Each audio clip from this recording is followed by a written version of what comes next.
Hi there, happy hikers. I am hoping that you are well since our last installment when we discussed America's government and the development of our own Constitution.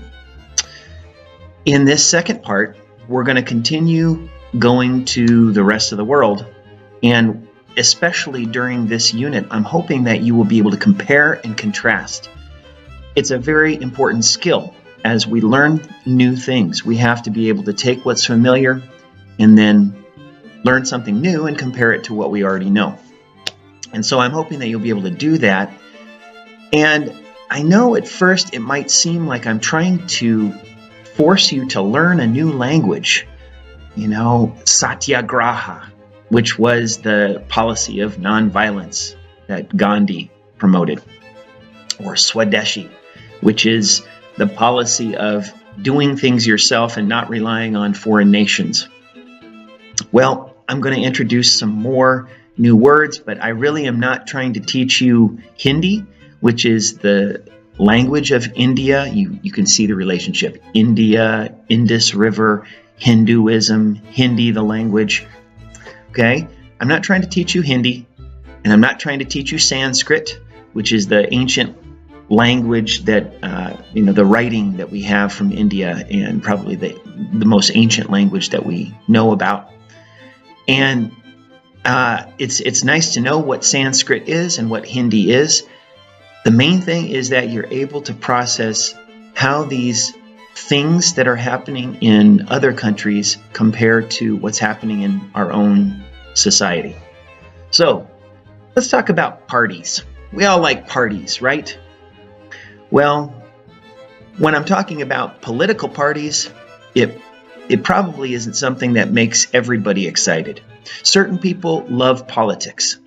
They love to support a certain set of beliefs, and they're willing to go out in the streets and put up posters and even go on marches to support a candidate that they believe represents them. But recently, political parties seem to be getting more and more set in their ways. It's no longer a way for us to have conversations. It's simply a way for us to have clubs, big clubs.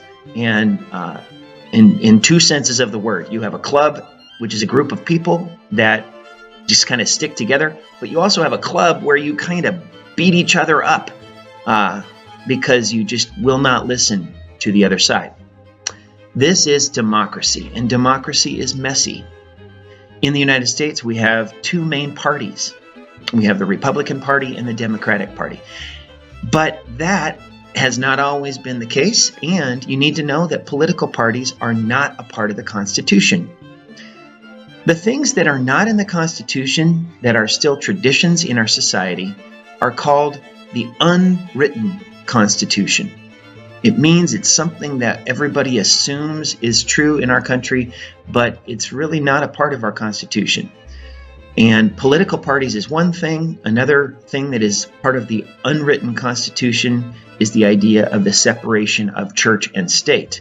Now, that seems to come from the First Amendment, but the way that we deal with it's very much unwritten and just simply a tradition. So, parties are a part of the unwritten Constitution in the United States, but our country would fall apart if we did not have clear parties. If we only had one party, for example, and everybody was supposed to belong to it. That is how communism functions. When you have a single party state, it ends up being a dictatorship. There is no opposition allowed. There is no dissent allowed. So, the development of multiple parties, and in our country, it goes back to Alexander Hamilton and Thomas Jefferson and their disagreements about what the government should be, whether it should be a federalist government or a government where you protected the rights of individual states. That is something that we care about in our country, and we still debate it today. So, a multi-party state is a healthy state, but it can also be very messy and very contentious, where people are fighting all the time. India is an example of a country that developed as basically a single party state. When it was ruled by the British, it was basically just what the British said, and that became the law, the government. Obviously, there were differences of opinion in England, in the UK, and you had people like, groups called the Labour Party or the Conservative Party. Those are the two main parties today. But if you go back, you hear about the Whigs and the Tories and things like that. And just know that some of that trickled into India, of course. But Indian independence was based on one party, the Indian National Congress. Remember, that was a political group, and they couldn't be too political at first, but eventually they became more and more political. And when India gained its independence in 1947, the Indian National Congress then became basically the government, the ruling body. And that's all people had ever known, so they continued to elect leaders from the Indian National Congress, the INC. So let's talk a little bit about what that was like. Jawaharlal Nehru was the first leader, prime minister eventually, of the country. And he actually formed his government and created the structures of government to be somewhat like what was going on in China. And so there is a connection between the communist revolution in China and what was happening in India. That doesn't mean India was communist, but we will say it was socialist. Nehru believed that the government should be in charge of certain things. And there are good reasons for that, because capitalism would have really made extreme gaps between rich and poor. But what happens is the government then took over things like transportation or utilities, which means electricity and things like that. And they do that so that everybody is assured of having those things. Can you imagine what it would be like if only the rich people had electricity or clean water? Then you have a very sick society. So socialism was the government taking over those basic structures of society and also banking. So that's a very important one. And the goal of the government is to help the economy grow. But generally what's happened is socialism doesn't cause a lot of growth. We see that capitalism is better in the long run for creating economic growth. But sometimes with socialism, you can have short-term gains. One thing that was very important in the government too, because you had all these religious differences, and that's why you had the partition in the first place, where the Muslims and the Hindus could not live together. The government strove to be secular, and so secularism with no religious elements, that was very important in India, keeping religion out of government. Another element that was similar to what was going on in China was the 5-year plans that were instituted by Nehru.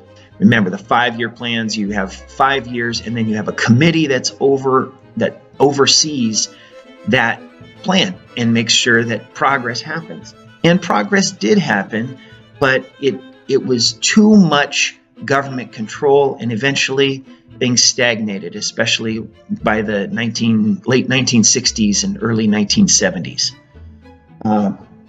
So we need to talk then about whether communism or socialism is still part of India today, or whether it has influenced India in profound ways. There is a movement called Nationalism, and Nationalism it is related to a village that was the origin of a communist party, and it is the village of Naxalbari in West Bengal. Remember, West Bengal is in the east of the country, and it was divided from what became Bangladesh. So the main thing is the Naxal or Naxalite movement was Marxist-Leninist, and that's communist.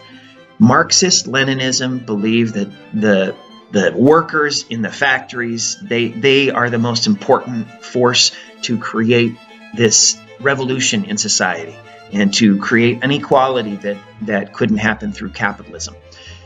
But there's also a Maoist influence. That means Mao Zedong from China, his ideas. Remember, Mao believed that the peasants were the ones who would lead a communist revolution in the changing of society.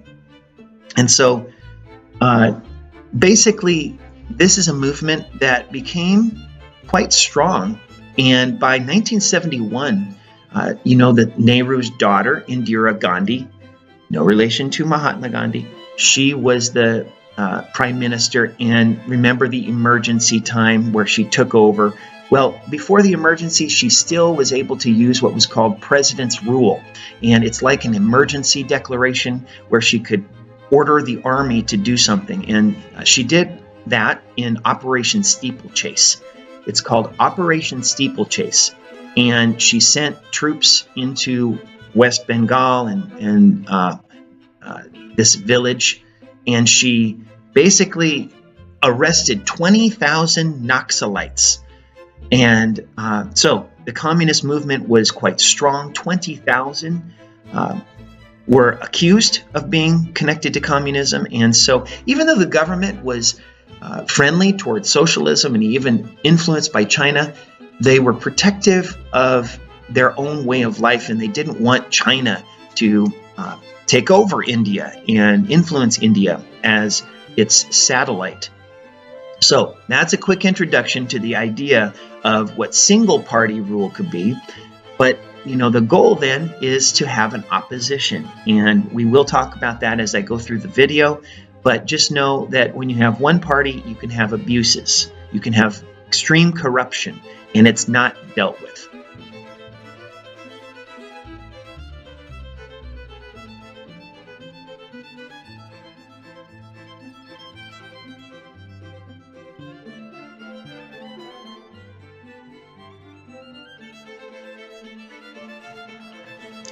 So really quickly, I always say that and then I never do that, but really quickly, we want to talk about how India's government generally works.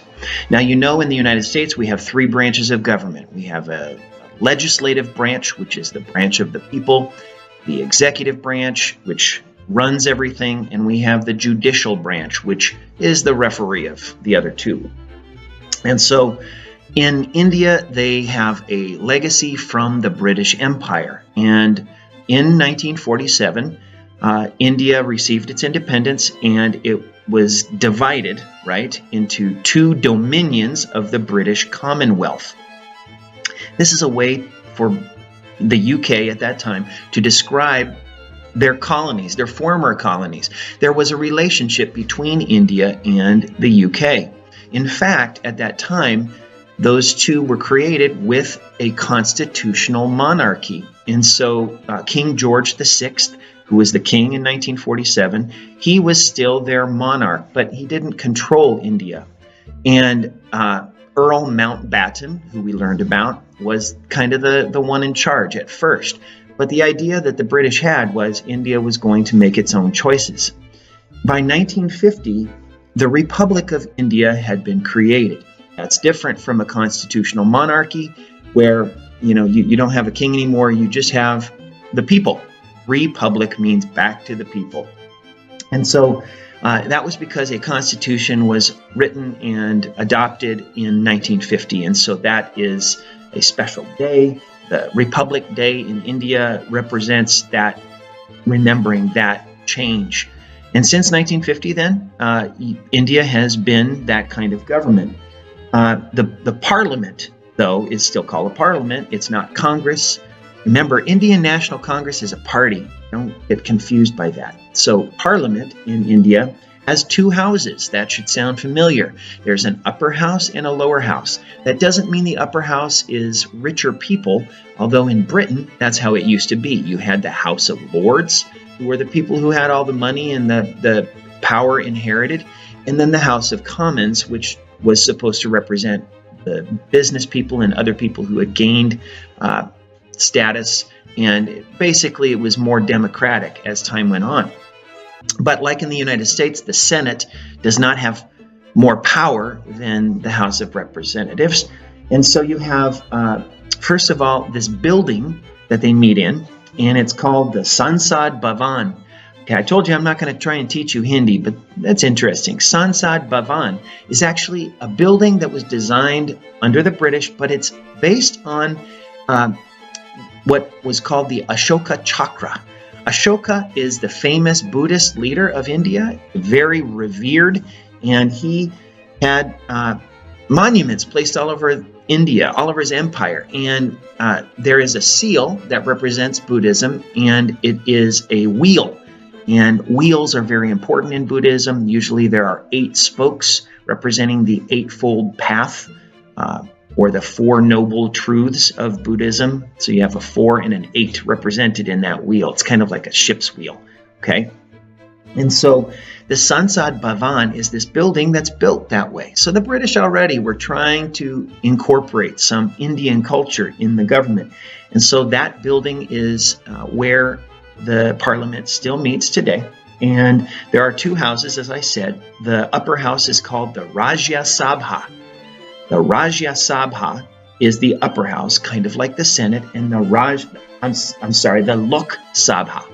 The Rajya Sabha is the upper house. The Lok Sabha is the lower house, kind of like the House of Representatives.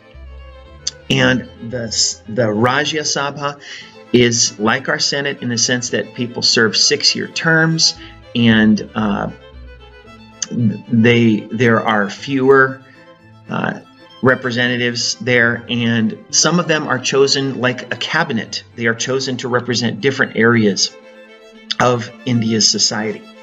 And so the Lok Sabha is directly elected by the people. So again, this is interesting because the Great Compromise that James Madison hammered through, that has actually been echoed throughout the world, that even though this kind of crazy government that we have created in the United States was not perfect, other countries have seen that it does balance things and gives people power, but it also creates stability. So the upper house, like the Senate, the Rajya Sabha, kind of creates some stability because the members serve 6-year terms. So every election, every 2 years, you have a portion that is elected. It's not the whole group all at once. Now, the Lok Sabha can be dissolved by the president.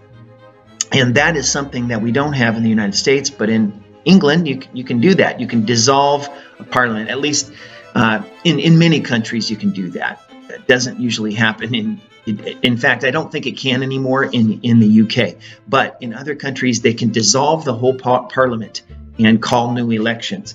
That gets very chaotic, as you might imagine. But it makes it so that people don't get corrupt and just stay in power for a long period of time. There are 2 people you need to know in the Indian government. The president, who is not like our president. The president runs the parliament and has some power in that sense. And the prime minister then is like the executive. And so when we talk about who is leading the country, it would be Prime Minister Modi today, not the president. Okay? Now, India has been plagued by corruption and scandals, and this happened because it was a one-party state. People got comfortable and they could have relationships with companies and give contracts to their friends and have their family and friends in government, nepotism. And so there were scandals and problems with corruption, and that could only be solved through development of a multi-party state.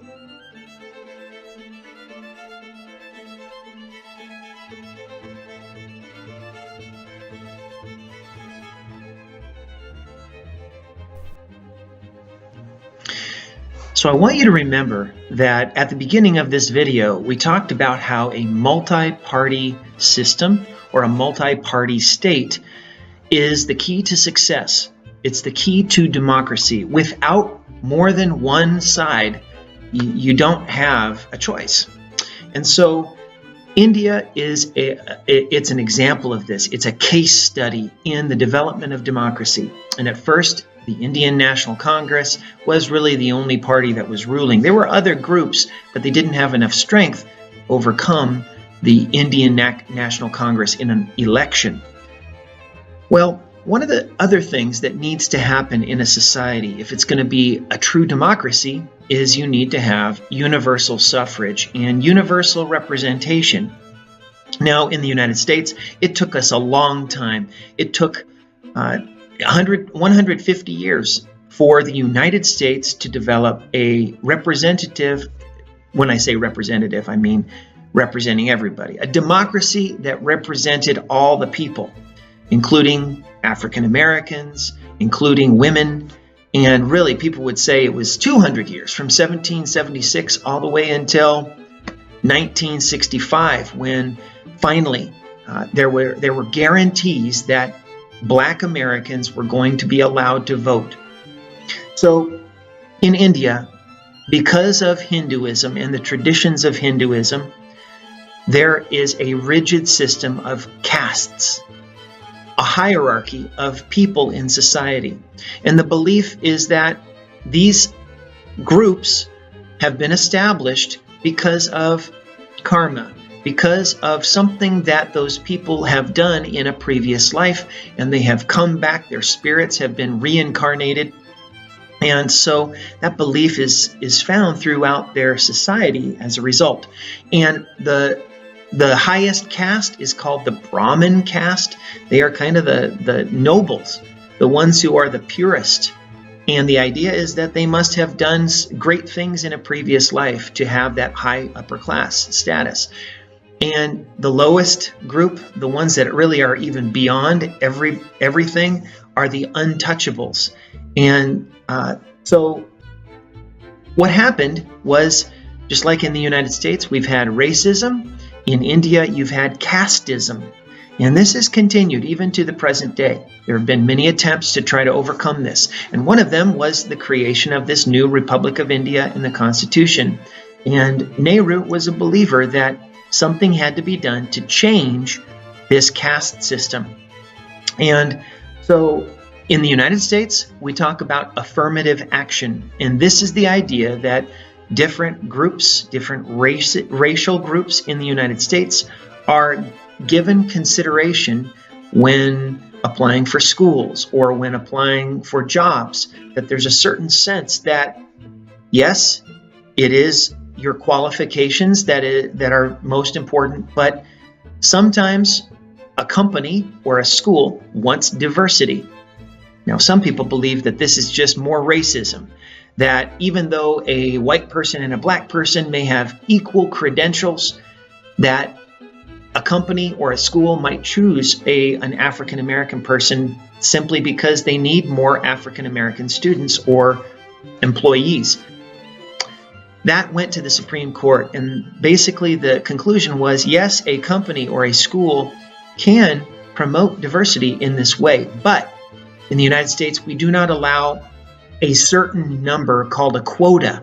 So you have to have 39 African Americans or 22 white Americans in your workforce out of 100.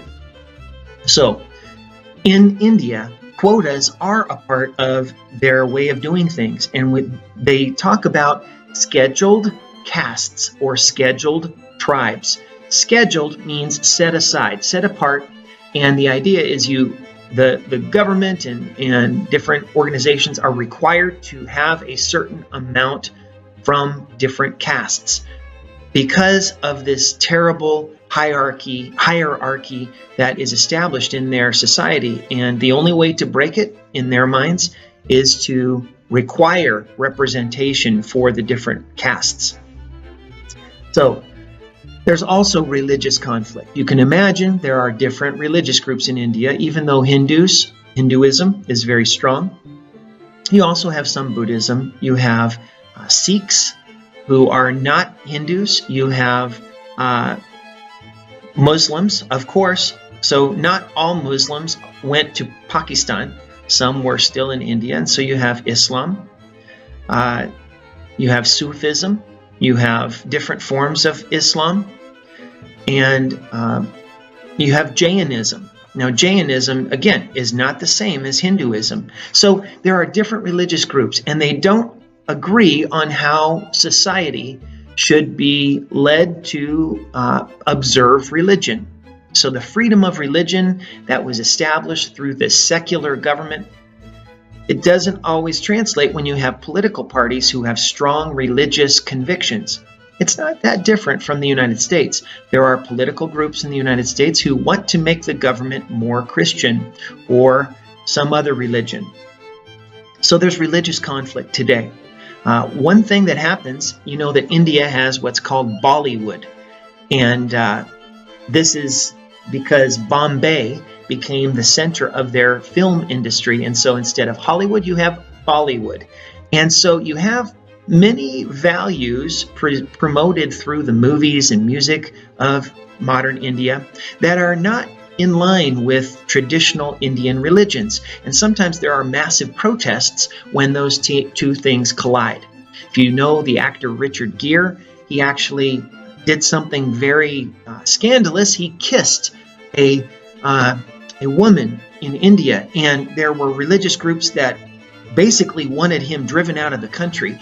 And there were riots as a result of that action. And it's an example of how we need to be very careful when we enter other cultures. We need to know what they expect and what their standards are.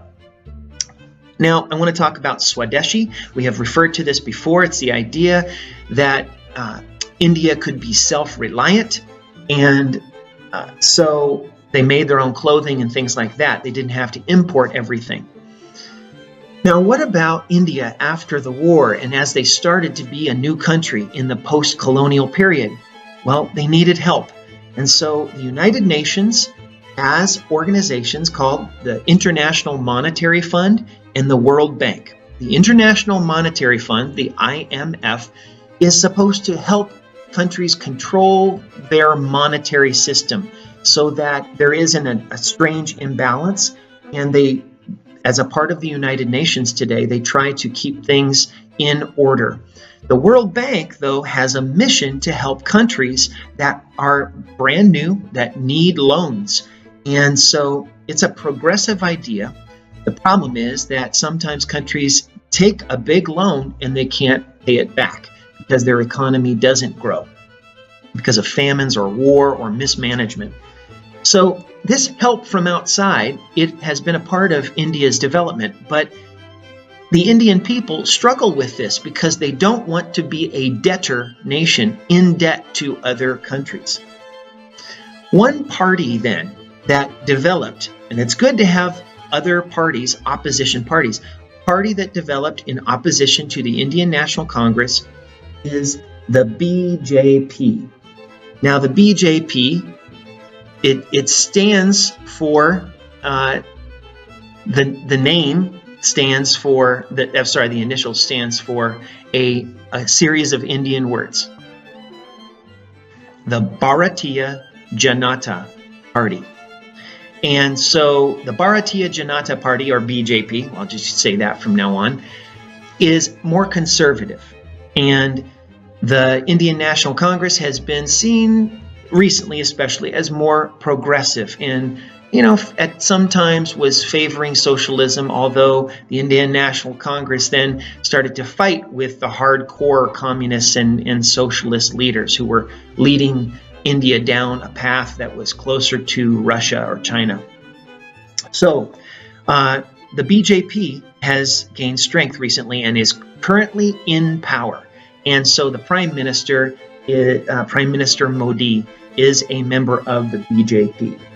Now, they have formed a coalition. That means, in Parliament, you can't just rule with one party. You have to actually get a number of different parties who have some of the same goals, and you group together and you form an alliance. And so the current ruling government is called the National Democratic Alliance.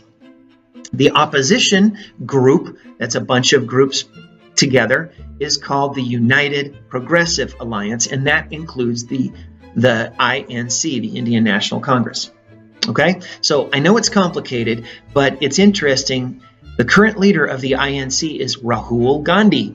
He is my age exactly, And he is an up-and-coming leader, and currently he is running for prime minister against Modi. So it's another Gandhi. This is the son of Rajiv, who was assassinated, and the grandson of Indira, who was assassinated. So entering politics was not a given thing for him, but he's doing it.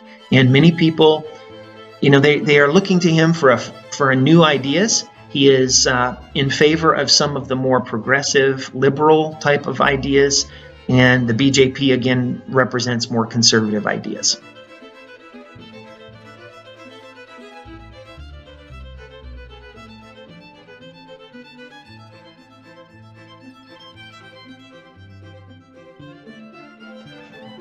I want to talk now about a different kind of revolution. We've talked so much about revolutions in government. I want to talk about a revolution that has changed India, maybe forever. And India was struggling when it gained its independence. And part of the reason was because it had such a high growth rate in terms of population, and there was so much poverty.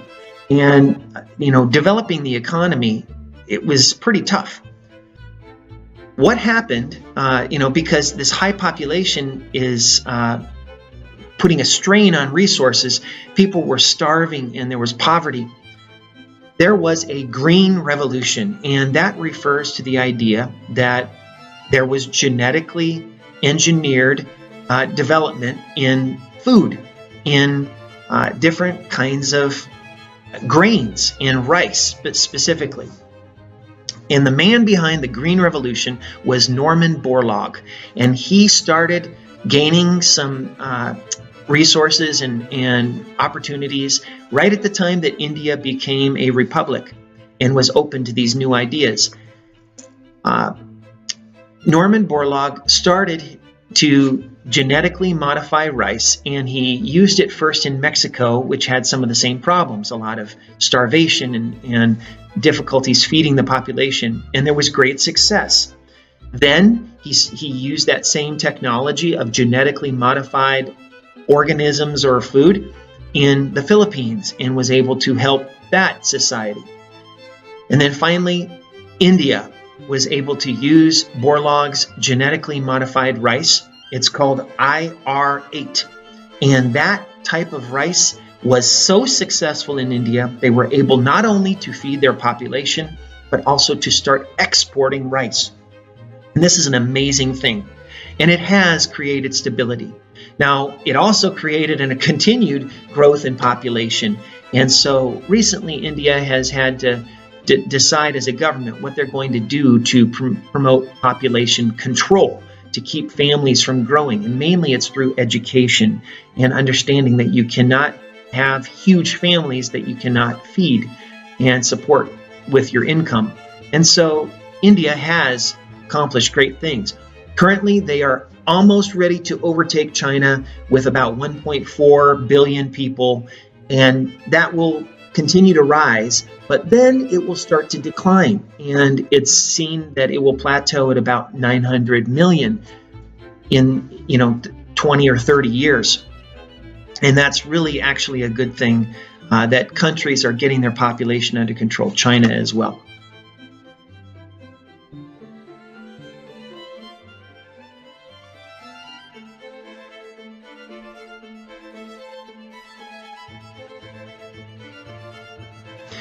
So where is India at today? I've already mentioned the upcoming elections. Let's talk about some new directions and some old directions. And the first thing you need to know is that you have these two alliances, basically the BJP and the INC. There are groups that are outside of those alliances. And there have been times when different groups have ruled India. And we call these groups together the Third Front. This is common in government. Even in the U.S., we talk about a third way, not just the Democrat or Republican way. And the current prime minister is Narendra Modi.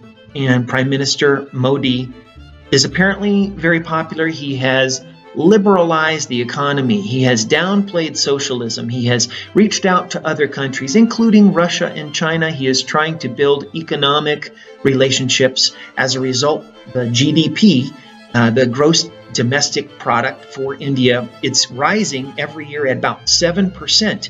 Now compare that with the United States. We rise, our income, I should say the product of our country, the money coming out of our country is rising by about 3%. That doesn't mean that India has more money, but it's growing faster, and China has been doing this too. And so the GDP has been going up pretty consistently. 7% is good. The population growth is still going up, but is kind of tapering off a little bit. And so there are developments in Indian society to make it more stable. There are still terrible, terrible social problems. Women are treated often in many areas, especially remote areas, away from centers of education and interaction with other countries. There are places where women are treated terribly, and there are terrible crimes, and there's much violence. One thing, though, that is a symbol of India's advancement is Chandrayaan, which is their space probe, their lunar probe. India sent a spacecraft to the moon. And so did Japan, so has China. So these countries are developing a space program. Some people would say, why are they doing that? When they have people that are still struggling in poverty, why aren't they spending that money to help them? It's the same reason that in 1969, we sent people to the moon, and there was a lot of controversy then. You know, people said, why isn't the U.S. government helping poor people instead of sending a spaceship to the moon for, billions of dollars? So that's an ongoing example of how India's technology is developing and their business, and it's quite amazing. Now, one thing that continues to develop but also go back to the past is their conflict with Pakistan. That has not been totally resolved. There have been periods of more peaceful times, but recently Jammu and Kashmir have been a place of unrest, and there are terrorist attacks, and one side accuses the other. And recently in January, it was very close to war, and it would have been a terrible war between Pakistan and India. And remember that both of them have atomic nuclear weapons. This is a big deal. Some people worry that World War III could start between India and Pakistan. So this is just a reminder of how countries are developing. Hopefully you'll see that in China, India, and Africa as well. Thanks for watching.